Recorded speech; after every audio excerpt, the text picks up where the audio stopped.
Hey guys, before we get into the Jared Mosley interview, Brittany and I wanted to again shout out Homefield for working with us through Dave Campbell's Football to show y'all all of this merch that you see on the screen here. Using code MGREEN, you guys will get 15% off your initial purchase and then on 10% on any recurring purchase after that. They have some great designs. Brittany, I know you ordered a shirt. I don't know which one you got. I ordered this one. I ordered the North Texas Super Pit long sleeve right here. I cannot wait for that one to come in. Yeah. This was the top seller though. The black Scrappy Eagle one, which makes sense because people really love the Scrappy like mascot, and I feel like we haven't seen it a ton. So I think it makes a lot of sense.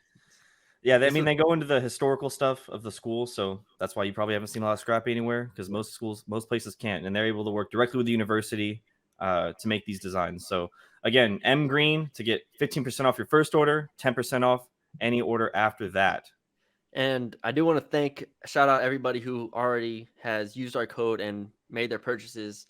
I mean, people saving 15% off their first orders. I mean, people ordering, $130 stuff, saving $20. Yeah. All this stuff. I mean, it's awesome. So everybody's saving money. I mean, I used it, saved myself 15% there. So again, you can use code MGREEN for 15% off your first order, 10% off all recurring orders. We haven't got our stuff yet, but I mean, a lot of people. I mean, it's only been 5 days? 5 days, I think. Yeah, so it'll come in a couple weeks, and we will show it off to y'all when we get it there. If you're interested, visit the Homefield website at homefieldapparel.com. Super easy to access, has a wide-ranging selection of teams. If you're not buying something from North Texas, you could still use our code. If you're buying something from fill in the blank, Texas, all those other schools. I didn't think you were going to name drop a school. That's crazy. LSU, a school. Who knows? They got a ton of them. You can use MGreen at the checkout for those as well. So, again, we thank you all for supporting us, supporting Homefield, supporting the Dave Campbells, all that stuff. And yeah, I think we can get into the interview now, Colin. Yep. Hello, everybody, and welcome to another edition of the Green Room Podcast. I'm Matthew Bruni, and joining me once again is Colin Mitchell. Colin, today we are joined by North Texas Athletic Director Jared Mosley. Jared, how are you doing today? Doing great. Always good to see you guys, and appreciate you having us. Yes. We knew, obviously, when we were planning out the summer schedule, we were like, all right, we get some players on and some coaches on here, and they'd be like, we got to get Jared Mosley on, We talked so much to Ren Baker. It was like, all right, Ren's here now. Ren's gone at West Virginia. It's like Jared Mosley. You've had a busy first 5 months, 6 months on the job, which we'll get into all that. But it's 6 months now, so time flies. Yeah, time flies when you're incredibly busy and have a lot of moments in your career. But anyways, let's talk about. Where do we start, Colin? We start with. I think I'm first interested in, I guess, in how you got into, the athletic administration stuff in general, because obviously you play basketball at ACU, and then you kind of, from what we were reading, you kind of just jumped right into the athletic department stuff. So how did that all work out? Yeah, I got my start. When I finished up at Abilene Christian, I was an education major. Went overseas and played for a season, so I delayed graduation. I still had to do student teaching to wrap my degree up. So when I finished my season overseas, we moved back to Abilene so that I could wrap up my degree. And at that point, I was you got to make a little bit of money just to pay the rent. So I went and was a student assistant for the assistant AD for internal operations at Abilene Christian. And that was really, to be honest, probably the first it was my introduction into the administrative side of things. I always kind of thought I was going to go down the coaching path, coach basketball for a little while, and then jump into administration later in my career. But really learned a lot under him. Got to learn. At ACU you don't have a ton of staff, so he put me in charge of everything that was a facility rental or an event that we hosted on campus, and so he let me run with that. So you get a glimpse into event management. You also had to manage the books. He said, you can hire and fire people. You need to make sure we're making profit. So he gave me a lot of leeway, but along the way, I also kind of got to see, he was the CFO at the time. So I got to understand a little bit about budgets and finance. He also did capital projects and facilities, so learned a little bit about that. Fast forward just a couple of semesters later, I was a graduate assistant in the basketball program, and thinking I'm going down the coaching path, and he ends up taking another job. The guy I worked for as a student assistant, and I thought, well, hey, I'll just throw my name in the hat. Zero expectation I was going to get the job. I just thought it'd be good to, being an alum, I thought I'll at least get an interview, be good practice, while ultimately get offered the job. And so, decided at that point we were starting our family, and I thought, you know what, coaching's a tough when you lump in recruiting and travel and just everything that entails. And so at that point, I made the decision to slide in the administrative side. So was able to jump in pretty early there as an assistant AD for internal ops at ACU. Because how old were you at that time when you got the associate job? That would have been in 2000. I would have been probably 23. Okay. Jeez, that's crazy. And so I was 23. You take the ACU thing. I tell people my journey's extremely unique. Very fortunate to just be at the right place at the right time. So when I was hired for internal, we had an assistant AD for external, assistant AD for compliance, and then the athletic director. A year after I got there for internal, the external guy left, and they gave me the external responsibilities. So I did internal and external. Everything. Within a year of that happening, the compliance person left, and they were like, we're not going to hire the compliance person. You can do internal, external compliance. Yeah. And then not even a year later, the athletic director left, and they were like, we're not going to hire an AD. You're going to report to the VP for the university who was across campus. And so, you had to, in a short amount of time, I just got thrown into the fire and having to learn a lot of different, all the aspects of college athletics. And to be honest, got to a point where I was about burned out, and I had an opportunity to go take a job at another Division I institution. And my president said, hey, before you accept that job, let's talk about what it would be for you to be the athletic director here. So, in 2004, I'm 27 years old, got offered the job to be the AD at ACU, and spent 10 years there. And it was a remarkable run for me, just being able to do that at my alma mater. Yeah. And obviously, I mean, now the athletic director in North Texas, but looking back at those 10 years, how much of a whirlwind was that in terms of learning, in terms of seeing, obviously, because Abilene Christian has grown pretty significantly. I mean, just as far as I've been keeping track, and that's since, I don't know, 2012, 13, whatever. But what was it like for you trying to build that up, and obviously learning on the fly as you're continuing to go? It was, we had a lot of great people around us. I had two gentlemen who had been athletic directors and been around Abilene Christian for a really long time, who were literally right down the hallway. So I had a lot of great wisdom to lean on early in my tenure there at ACU. ACU had really built itself as a Division II, one of the top Division II programs in the country. I mean, we finished in the top 10 of the Directors Cup, for well over a decade, and just had a lot of, I think one of the things I appreciate about ACU, and really kind of what shaped my philosophy, we were not a program that tiered our sport. So we tried, if we were going to offer a sport, make sure we're, funding it well, giving it a chance to succeed.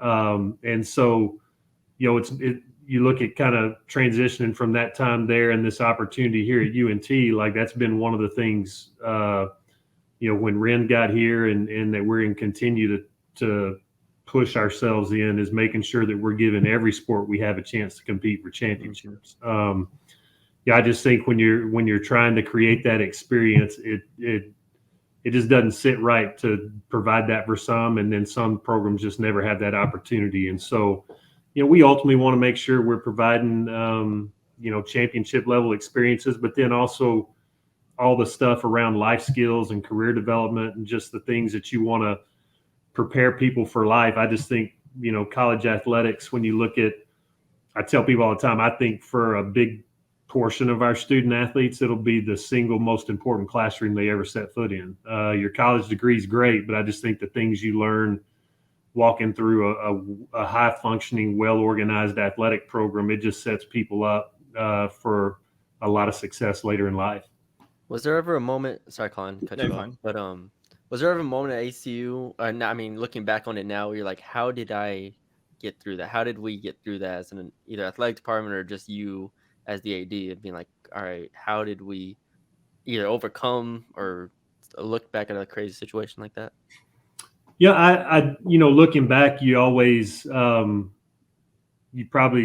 reflect on things different. I mean, I'm grateful for kind of the path I had, because I do think it gave me a perspective. Had I not been able to oversee compliance, had I not been able to oversee external, I don't know that in job opportunities after that I would have understood how all the pieces come together. I think that's one of the things that I feel it really helped me is I don't know all the nuances. I'm not an expert in every aspect of college athletics, but I do feel like I understand where the pressure points are for the people who do lead those areas. I feel like, you definitely kind of realize where your priorities need to be. What are the things that can certainly get you in a bind and in trouble and that need your attention every day? And then where are the areas that you can, allow people to be creative and push the envelope and understand how all that works together. So, you do look back, and I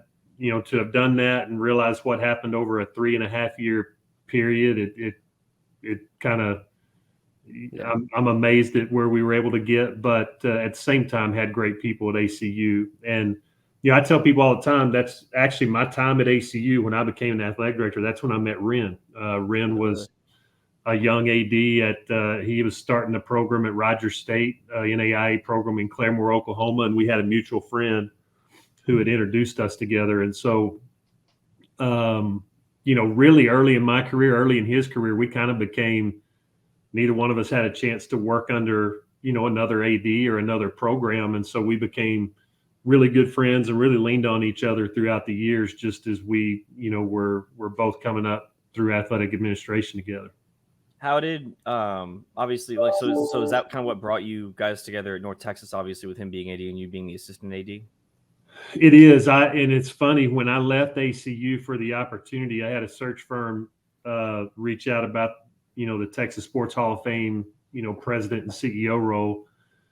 And I was really excited about that, just because I felt like, sometimes when you're at a private school, certainly in Division II, you kind of get labeled as you're a private school Division II guy. And so opportunities are sometimes difficult to navigate beyond that. And so I felt like the job at the Hall of Fame was going to be really good for me to kind of expand my network into really all aspects of sports throughout the state of Texas, and I got to meet a lot of phenomenal people in my 2 years there. And I loved that opportunity. And to be honest, had Ren not become an AD, I'd still be there. I told my wife before we took the Hall of Fame job, I just said, hey, I think this is going to be a great change of pace for us and good opportunity for me. But I do anticipate if Ren ever got a job, that'd be the one thing might lure me back into college athletics. And fast forward a couple years, he gets that opportunity and reached out, and it's been a remarkable run here at UNT. What was it? Y'all worked together for 6 years, 5 years? 6 years. 5, 6 years? Yeah. What did you learn from Ren in those years that you carry forward now? Obviously taking over from him at North Texas, where you are very comfortable after the last 6 years. But what did you take from him and be like, all right, this is something that I didn't do at Abilene Christian? Obviously, it's a different school, but what do you take from that moving forward? That's a great question. I think a couple of things come to mind. I mean, I think Ren's probably one of the elite young leaders in college athletics. I just think he has a great feel for just kind of where things are going. He's always trying to think 2 or 3 steps ahead. Very, very much a proactive instead of a reactive leader, which I think in the landscape and things change so much, but there are certain things we can kind of anticipate in college athletics. And so I think one of his greatest gifts that I've probably gleaned from was really around strategic communication. In college athletics, when you have successes and you have wins, sometimes you just feel like you immediately need to get that information out to the masses. And you immediately need to put it on social media. And he really has a knack for, when appropriate, sitting on certain things so that you can provide wins for your fans and your donors and your alumni throughout a calendar year. You don't have periods where it just kind of feels like nothing's going on. You don't have a periods of time where you're not in the news. And so, that's really kind of shaped me thinking through, as we move ahead, how do we want to make sure that we're not just plugging when things happen, everything happens in a month or two period, and then you're going to go, a while without people feeling like you're got something positive going on. The other thing I think we talked a lot about, and I think he's, his experiences at different places certainly shaped his perspective here. But, he when he was at Memphis, he had the opportunity to work closely with FedEx. And I remember when we first got here, he said, hey, one of the things that they did at FedEx that I'd like for us to kind of think through is, they would say, what's every possible negative thing that could happen to us to disrupt business, to be a blip on in a negative way in PR. And let's try to game plan and have a template for how we would work through that, so that in the moment, we're not trying to make important decisions on the fly and just with a lot of stuff coming at us, but we kind of thought through some of the key aspects so that when you find yourself in that situation, you've got to react quickly. You're not just trying to put the plan together all at once. And so we've talked about that here. And in college athletics, you can pretty well think through, several dozen scenarios, whether it's, coaches leaving, behavior issues with coaches, student athletes, PR stuff. Like, you can make a list. And so we try to add to that every time we kind of see something happen around the country, so that if we ever find ourselves in that situation, we're not going to be having to think through that the first time on the fly. So I would say those are kind of two things when you just look at the importance of communication in today's society, and with how quickly information can travel. Those two things, Ren's an A+, and he, it's really shaped kind of how I view our opportunities here at UNT. Moving toward like now, I guess, what was because obviously there was a lot of stuff happening when you became AD. How did that process happen? Obviously with Eric Morris, having to look for a football coach and all of that. Well, I don't know that there'll ever be another opportunity like that again. That was unique. And the Ren's announcement to go to West Virginia, the decision to transition in football was made. We didn't have an athletic director in place. And so I give a lot of credit to President Sumatras. He just said, hey, you're going to be a part of the AD process, but he said, I want you to go ahead and get started on the football search. He said, my attention is going to be on hiring an AD. Mm-hmm. I'd like for you to kind of start getting our candidates together, do the initial phone calls, try to get it to a point where before we bring people to campus, hopefully these, if it's you, we're in a great place. If it's somebody else, they've at least got the opportunity to say, hey, I like the process and we can pick it up, or if they want to start over. But he gave me a lot of leeway to, run those initial phone calls and vetting of candidates. And so at the point when I had the opportunity to sit down with him and the following day was offered the job, you're in a place there where you already had your finalists. You got to move quickly to get them to campus. And really we were trying to capitalize on, with the bowl game, you want to try to have a new coach named, not only because of recruiting, but you've got a great platform in that bowl game to get them in front of a lot of people, to generate some excitement around the future of the program. And so we were fortunate we were able to kind of hit all those marks. And I feel like it couldn't have played out any better, just as far as having that plan and executing it in a way where the program was able to move forward quickly. When it comes to Eric Morris, I've heard he's a very process oriented, detail oriented, a lot of different positive things about him, and how obviously he has head coaching experience from Incarnate Word. What sold you on Eric Morris ultimately?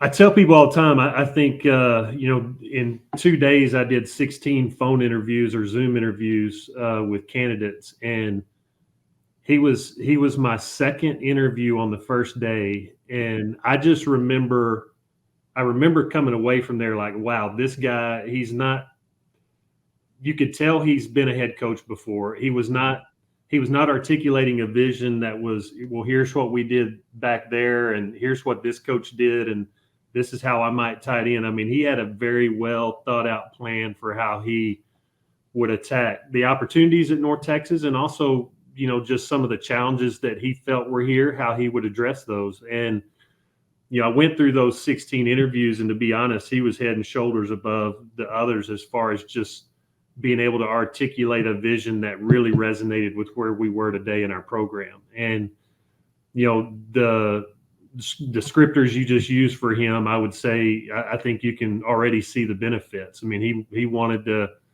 attack recruiting, starting in DFW and certainly across the state. And I feel they've done a phenomenal job of connecting with coaches and the talent here in the area.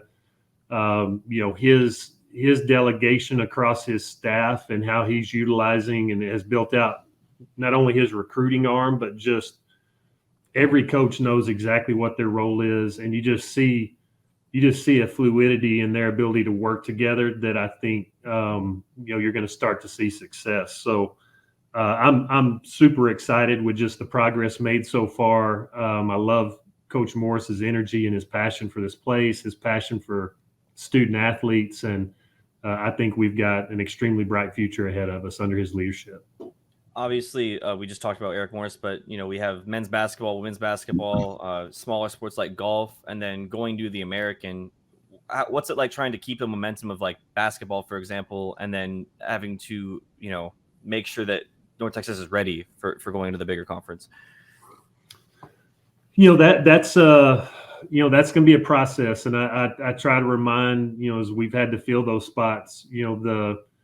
There's extreme pressure when you're a coach to want to quick bake and move things as fast as you can and try to get things in a place where you're.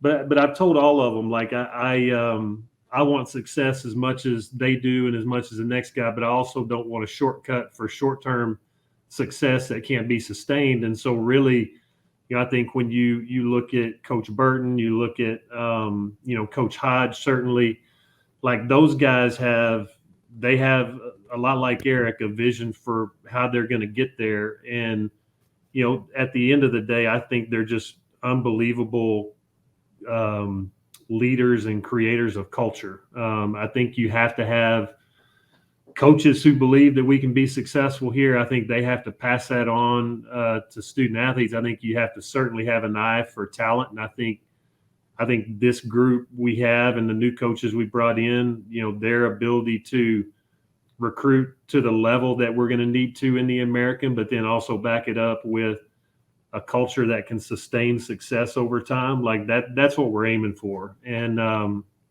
it's one thing to kind of quickly get there, but have some chinks in your plan that ultimately you're taking 3 or 4 steps back, and having to redo it. But I just think these guys have a great perspective. I think while we want to continue to grow and we know we've got to invest additional resources in our program to meet the American, these coaches believe they can compete now. And so, I like coaches who tend to be problem solvers and not excuse makers. And I think and you guys know this because you spent time with them. I mean, these guys' passion for finding solutions and getting to the top, like they see it every day. So we know about obviously going to the American. We know about the exposure. We know about the opportunity. How has that changed, if at all, of how y'all kind of look at things or operate as an athletic department going into facing a new challenge, facing a new opportunity?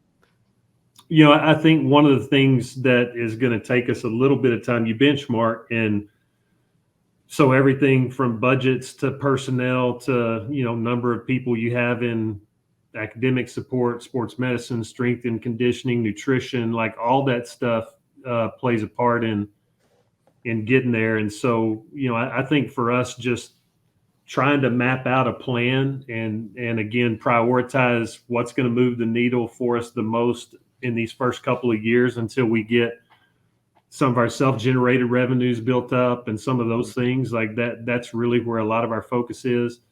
One of the things, and I mentioned this in our press conference, I mean, this is one area we've got to fast forward, but we're not going to shortcut this either because it's relationships, and you just can't shortcut the depth you need in relationships to build, season ticket base, donor base. Like we've got to get more people in the pipeline for an institution with our alumni base and our size of student body. We have got to be at a much higher place there. And so some of that's really just, I don't know any other way than getting in front of people and sharing our mission, our passion, why it's important, what we're doing with our student athletes, what the product is, and being able to change people's lives through education and sports. Like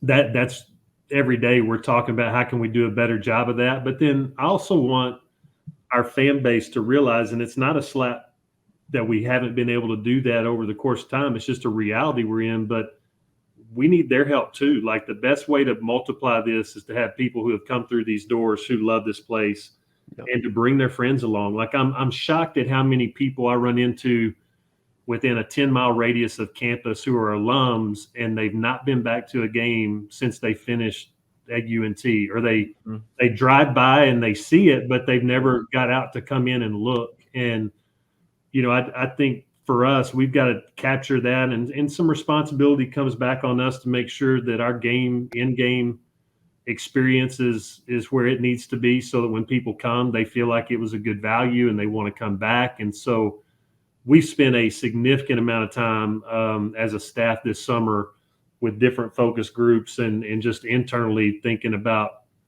everything that happens around game day. And so I'm hopeful that when we get to Cal, fans show up, they're going to not only notice physical changes in and around tailgating and our game day experience, but the operational pieces of it inside the stadium, the entertainment and what we're doing through video boards and engagement during the game. That all needs to feel significantly different because that bar's been moved when you go in to schools like Memphis and Tulane, and that they're going to have a different experience than we've had at some of our competitors in Conference USA. And so we know we've got to elevate that and do our part to keep people coming back. Do you think that helps also playing against those bigger teams like Tulane, Memphis, SMU, just because it's like the flashier name, right? You're not playing against a Southern Miss like we did in the past, but you're playing against, SMU obviously, but Tulane and Memphis. Do you think it helps fans want to be more engaged? I think it does. And I think we're coming up on the, one of our things, and people don't realize, for instance, we get a lot of criticism around scheduling, and we sit around here, and it's not because we're sitting here not wanting Power 5 schools or brand name, bigger brands to come in here, but to be able to get your conference there. But for us in football, we've got to run here now. We've kind of shifted our philosophy to do at least one Power 5 home and home. And so I think you look out until 2032 or 2033, we're going to have a Power 5 opponent every year, and they're not 2-for-1s, they're home and homes.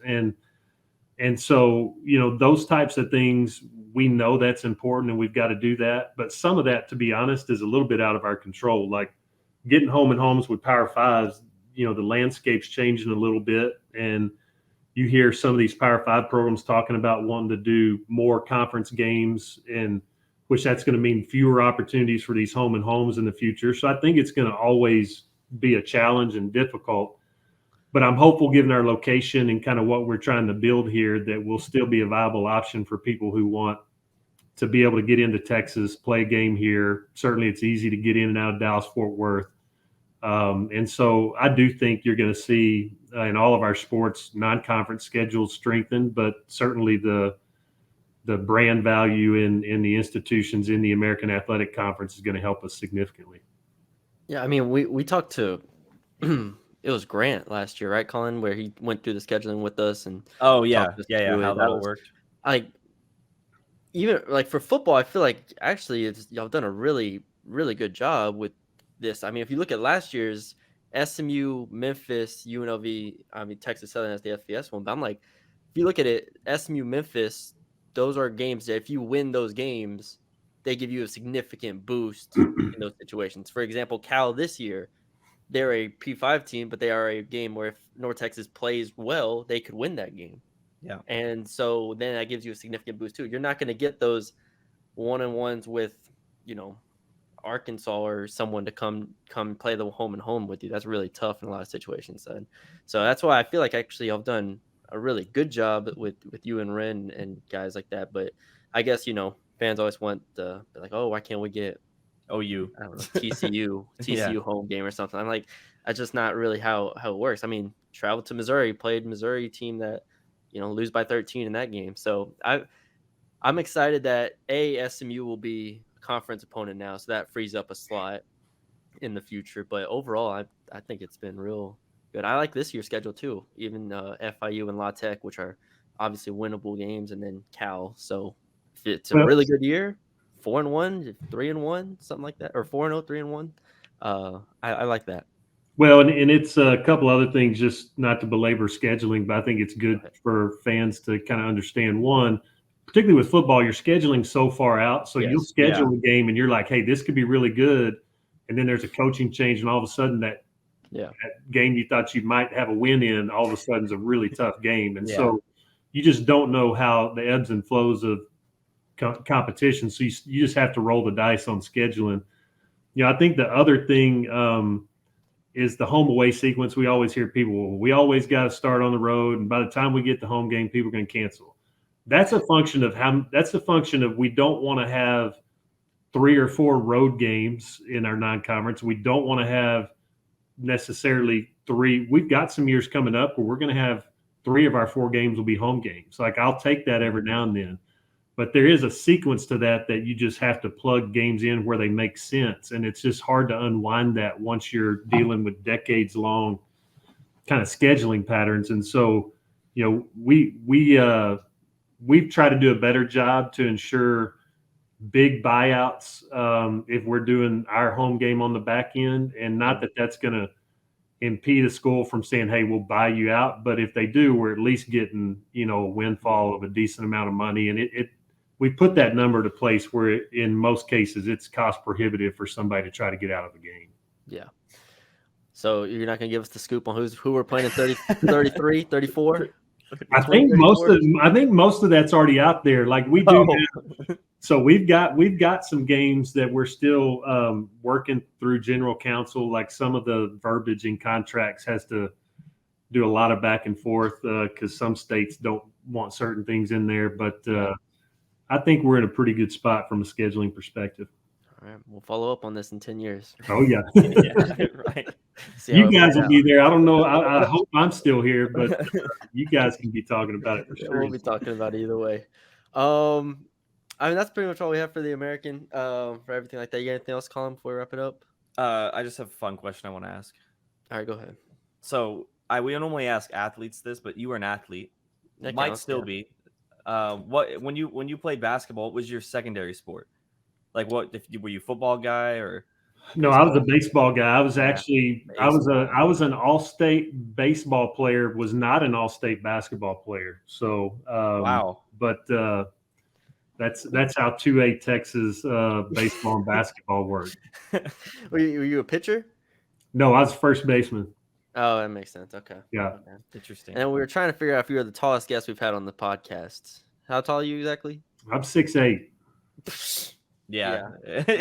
Well, because I thought we had Thomas on, but we didn't. Or if we did, it was a long time ago. Colin. It was a long time ago. That was 2 years ago, maybe 3 actually. I'm a little taller than Thomas. Yeah, a little taller than It Thomas. wouldn't even mattered. So that's all right. Good. We have a new point to reach. I don't think we've had Zach Simmons on.